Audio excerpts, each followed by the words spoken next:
This is the little town of Yama on the way up to LaGranja.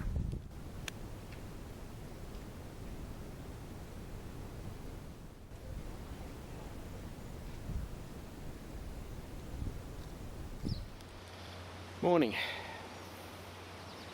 You catch me in northwestern Peru in a place called LaGranja, which is a little village in the Andes.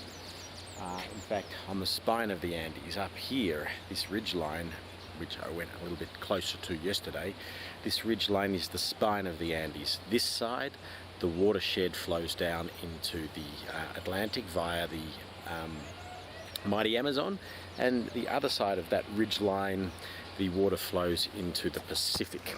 So this really is the spine of the Andes Mountains. We're at about 2,500 meters, and that ridgeline up there is about 3,000. This is a beautiful little valley. And yeah, Rio Tinto wants to develop a copper mine here.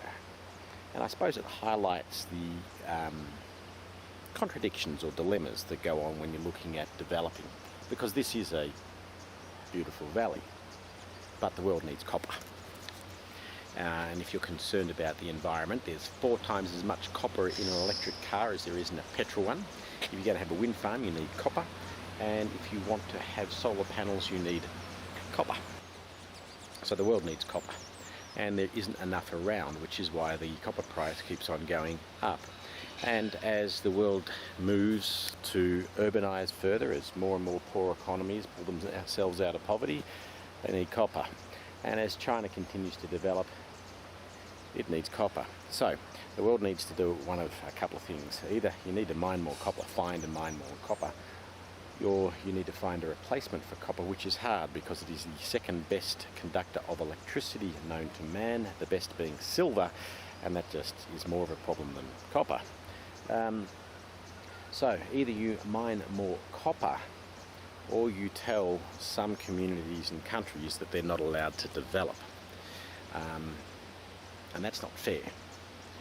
So if you're stuck in these difficult environments needing to mine copper, you've got to figure, well, you can't do it in an environmentally positive way. There's nothing environmentally positive about digging a hole in the ground.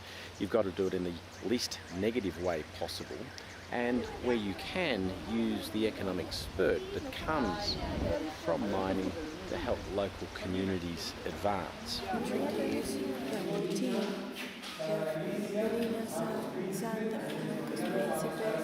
Also from Provial that is supporting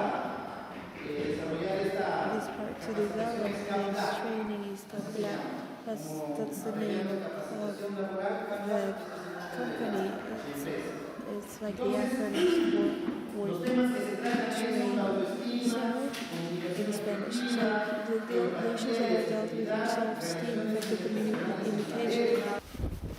I came now at about 3 and a bit thousand meters, and this ridgeline here is the spine of the Andes Mountains.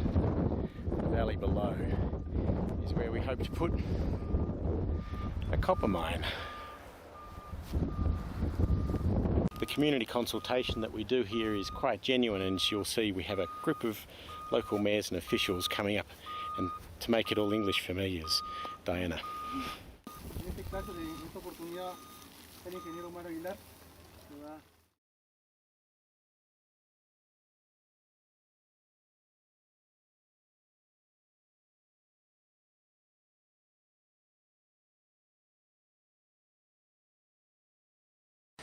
Here in LaGranja, we have a fairly detailed local communities program where, yeah, we have to relocate about 400 families, but we're relocating them in a way in which there's full consultation, full discussion, and in a way that will bring people a step forward economically, in which there has to be full consent.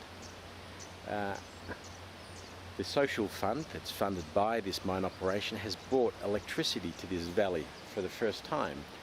That bringing people forward. We're funding schools, roads, bridges, and all of that sort of thing. So nothing's easy. Mining this valley is not easy. Not mining it is not easy. and then ensuring that you mine it in as an environmentally sensitive and socially sensitive way as possible is not easy. But the solution isn't to say don't mine, because then where does the world get the copper, and without copper where does the world get its economic development?